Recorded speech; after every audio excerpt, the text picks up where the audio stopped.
Hi everyone, in front of me I've got Samsung Galaxy A55 and let me share with you how to change this navigation tab with the buttons to the gestures.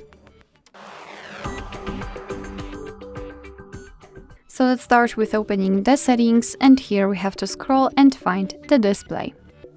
Then let's localize the navigation bar. Let's tap on it, and as you can see here we've got two options, and before we'll set the gestures, a quick disclaimer, as you can see we've got more options. So here you can decide, here you can customize the buttons if you will decide that you want to leave this option turned on.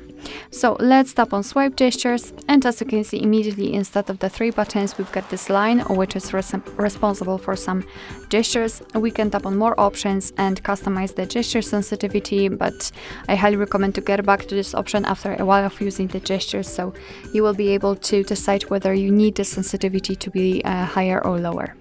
Alright, so in order to get back to the previous page, just like by using the back button, you have to swipe your finger from the side to the center of your device like that and release the finger. The same situation from the right side. If you'd like to get back directly to the home page, just swipe your finger from the bottom to the center of your device. It should be a short and quick motion, just like that. And if you want to open the recents, repeat the gesture but hold your finger somewhere here, like that. And as you can see here, we've got the recents. Alright, so that'll be all. Thank you so much for watching. I hope that this video was helpful, and if it was, please hit the subscribe button and leave the thumbs up.